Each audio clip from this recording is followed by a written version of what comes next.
Hello बच्चों, चलिए प्रश्न को देखते हैं। प्रश्न में दिया है अक्ष किरणों के प्रयोग अथवा उपयुक्त वोल्टता से त्वरित इलेक्ट्रॉनों से क्रिस्टल विवर्तन प्रयोग किए जा सकते हैं। कौन सी जांच अधिक ऊर्जा संबद्ध है? प्रामाणिक तुलना के लिए जांच के लिए तरंगदैर्घ्य को 1 एंगस्ट्रॉम लीजिए। जो जालक, इंग्लिश में जालक को लैटिस कहते हैं, में अंतर परमाणु अंतरण की कोटि का है। द्रव्यमान m बराबर दिया है 9.11 गुणा 10 की घात -31 kg। तो सबसे पहले प्रश्न को हल करने के लिए प्रश्न की मुख्य अवधारणा को देखेंगे। प्रश्न की मुख्य अवधारणा दे ब्रोगली तरंगदैर्घ्य लेमडा बराबर h/p होता है, या फिर कह सकते हैं संवेग p बराबर h/लेमडा, जहां h प्लांक नियतांक, लेमडा तरंगदैर्घ्य है व p संवेग है।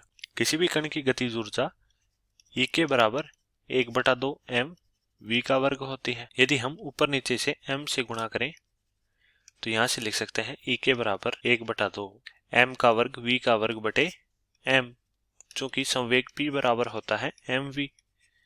तो यहाँ से आ जाएगा गतिज ऊर्जा E के बराबर 1/2 p का वर्ग बटे m। और जैसा कि डी ब्रोगली तरंगदैर्घ्य से होता है संवेग p बराबर h/लेमडा, तो संवेग का मान रखेंगे तो हमारे पास गतिज ऊर्जा E के का मान होगा E के बराबर 1/2 h का वर्ग बटे m लेमडा का वर्ग। अब हम प्रश्न का हल देखते हैं। प्रश्न में हमें त्वरित इलेक्ट्रॉन का तरंगदैर्घ्य लेमडा बराबर 1 एंगस्ट्रॉम दिया है, जिसे हम मीटर में परिवर्तित करें तो 1 एंगस्ट्रॉम बराबर होता है 10 की घात -10 मीटर। और द्रव्यमान, इलेक्ट्रॉन का द्रव्यमान दिया है m बराबर 9.11 गुणा 10 की घात -31 kg। अब हमें अक्ष किरण उत्सर्जन के लिए इलेक्ट्रॉन की गतिज ऊर्जा व फोटोन की ऊर्जा दोनों की तुलना करनी है। तो पहले अक्ष किरण उत्सर्जन के लिए इलेक्ट्रॉन की गतिज ऊर्जा Ek है तथा तरंगदैर्घ्य लेमडा है।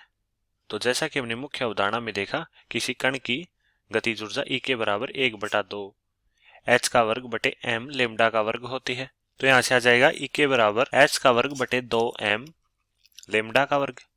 तो इनका मान रखें तो Ek बराबर होगा 6.62 गुणा 10 की घात -34 का वर्ग बटे 2 गुणा m, द्रव्यमान है जो कि हमें प्रश्न में दिया है, जिसका मान है 9.11 गुणा 10 की घात -31 kg। 9.11 गुणा 10 की घात -31 गुणा तरंगदैर्घ्य का मान भी हमें प्रश्न में दिया है 1 एंगस्ट्रॉम, जिसे हम मीटर में परिवर्तित किया तो 10 की घात -10 मीटर है। तो 10 की घात -10 मीटर गुणा 10 की घात -10 मीटर, क्योंकि इसका वर्ग है।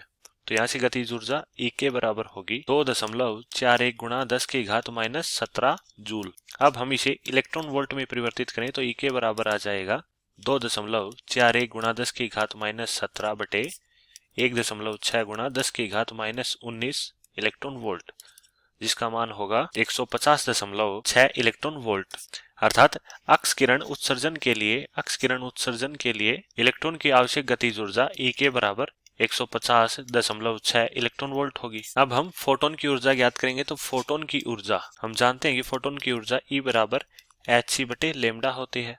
तो यहाँ से मान रखें तो h का मान 6.62 गुणा 10 की घात -34, c प्रकाश का वेग है जिसका मान 3 गुणा 10 की घात 8 होता है, बटे लेमडा तरंगदैर्घ्य है जो कि प्रश्न में दिया है 1 एंगस्ट्रॉम अर्थात 10 की घात -10 मीटर। तो इसे हम हल करेंगे तो मान आएगा 1.986 गुणा 10 की घात -15 जूल।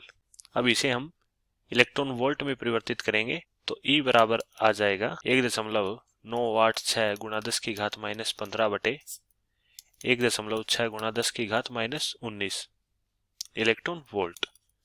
अर्थात ऊर्जा E बराबर 1.24 गुणा 10 की घात 4 इलेक्ट्रॉन वोल्ट। फोटोन की ऊर्जा E बराबर 1.24 गुणा 10 की घात 4 इलेक्ट्रॉन वोल्ट है तथा अक्ष किरण उत्सर्जन के लिए गतिज ऊर्जा 150.6 इलेक्ट्रॉन वोल्ट है। और दोनों के लिए तरंगदैर्घ्य लेमडा का मान एक समान है 10 की घात -10 मीटर है, अर्थात 1 एंगस्ट्रॉम। तो यहाँ से स्पष्ट है कि अक्ष किरण उत्सर्जन के लिए ऊर्जा E के फोटोन की ऊर्जा E से कम है, या कह सकते हैं समान तरंगदैर्घ्य के लिए फोटोन की ऊर्जा अधिक होगी। मैं आशा करता हूँ कि आपको समझ में आया होगा। धन्यवाद।